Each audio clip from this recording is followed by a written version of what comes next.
once again. This video is going to address what is perhaps the more controversial, if I dare use that word, side of assessment for learning and standards-based grading in talking about that grading piece. Grading is something very personal to teachers. It's something that we do, and we have a very specific reason behind why we do what we do. We think it is the best way, we think it is the most accurate way, or the most consistent way, whatever it is. But there is a very good reason why everybody grades the way that they do. In this video, I'm going to talk again about standards-based grading, what it looks like for me in my classroom. In a later video, I am going to discuss how I actually do it, how I actually grade a test, how I assign a term grade, but in this video I mostly just want to talk theory. So as I said, standards-based grading, you're grading according to a particular standard that you have set for the students. And again, I will show you my standards, my rubrics, so you can see all of that. And for your assessment to be for learning, to encourage learning, the students have to have a comparison point. I believe it's Rick Wormelli that says that students can hit any target that they can see. And that goes for adults too. They have to know what they're trying to accomplish, where that endpoint is. If your goal is to be able to shoot 3 free throws from the free throw line, that's your goal, that's your target point. If your target is to learn a vortex in hula hooping, sorry, I hoop dance, you have that goal, that endpoint, that standard that you are aiming for. So all of your practice, all of your strength building or your drills are all going to be geared towards that standard. So it's very important that students have access to those. If it's something you put on the board, put online, give them on paper, doesn't matter.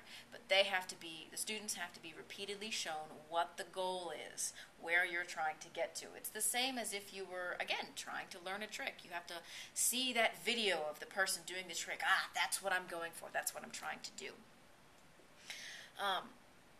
That can take an interesting form when it comes to your standard academic tests, because depending on how you've written your standards, one test probably has several concepts on it. For example, in chemistry, one test might include stoichiometry, equations, and moles. Those are 3 very different topics, and odds are 3 very different standards. If they are written as 3 different standards, they need to be assessed as 3 different standards. If I average them together and return the test with but 1 grade on the top, the student has no idea how they did on those 3 topics. Perhaps the student did spectacularly on stoichiometry but totally bombed out on equations. But if the paper comes back 85, they don't know that. So my tests will often have 2, 3 grades on them. The history teacher here at Valley Park, some of his tests have 6 or 7 grades on them, depending on how many standards are on a particular test. And that's fine. Ultimately, the scores have to be averaged together for a term grade. I understand that, and again, I will show you my mathematics at some point in later videos. But when the test is returned to the student, there are 3 different grades on it, so the student can see, all right, I kicked butt at Stoic. Whoa, something's going on with equations, and my moles could use some work. But it allows assessment for learning, to encourage the student to say, all right, I don't need to spend time studying Stoic, I got that. Let's talk equations. Wonderful opportunity for the teacher and the student to get together. It's very pointed. I need practice on equations. Gives them, I have YouTube videos on my topics as well, so the student knows, all right, I need to find those videos on equations. Helps you budget your time and not waste anybody's time. That way, when the kid stays after school, I can say, ah, look at that equation score. That's where we should start to work on your grade. But it makes the grades mean something, as opposed to just being a number on the paper. And in my grade book, those grades are recorded separately. I average nothing until we hit term. Then I got to get 1 grade, so I kind of have to. But until that point, everything is kept as separate grades for a test. The next thing I want to talk about is kind of the means by which I communicate the student's score or grade. And this is perhaps, like I said, the most controversial part. I hate points. Points and percentages. I don't like them. I don't use them. I think they are largely meaningless for several reasons. First off, 13 out of 17. the heck does that mean? Is that good? Is that bad? Do I need to practice more? I don't even know. But it doesn't mean anything to the student or really to the teacher. It's just an accumulation of points. Was it on a hard concept, an easy concept? Did they just answer all the multiple choice right? Did they guess really well? It means nothing. Also, when you start talking about percentages and points, it becomes a game. And students are very good at this game. How many points do I need to get the A? Oh, I've got an 89. How many points, what do I need to do to get the 90? It just so happens that a 13 out of 17 is a 76. That's a C. Oh, how many more do I need to get right in order to get up to a B? That's a game.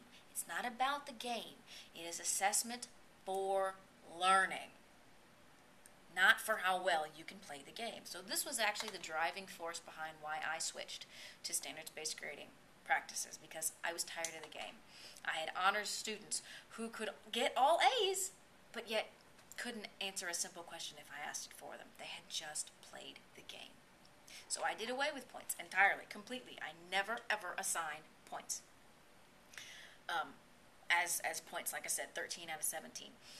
Instead, I use effectively a GPA scale or an AP scale, if you prefer to phrase it that way, 4, 3, 2, 1, or 0 if there's no information. But that scale is very clear. 4 is an A, 3 is a B, 2 is a C, 1 is a D, and then 0 obviously is the F. And those correspond to how well you can do on the topic. A is advanced, meaning you can apply. You not only know the material, but you can also apply it in whatever scenario I choose to throw at you. B is intermediate, means you got this. Those concepts, you can do them and you can do them well. But when I start throwing those application questions at you, got a little issue. 2 is a basic understanding. This means you know the vocabulary, you can do the math. But when it comes to linking things together, maybe in a single problem, that's where your weak point is. Let's go back to that 13 out of 17. Like I said, that's about a 76%. Again, what does that mean about how well I understand the topic? But if I say you got a 2, that means, I have a basic understanding. I can do the math, I know the vocabulary, but I can't really apply things together or link things together into a single question. Those mastery levels, as I call them, are far more indicative of a student's level of understanding than a 13 out of 17 or even the 76. It's simpler. Those levels can be used just as a quick formative assessment. If you watch the previous video, I can quick say, all right, how are you doing on this concept? And the kids can hold up numbers.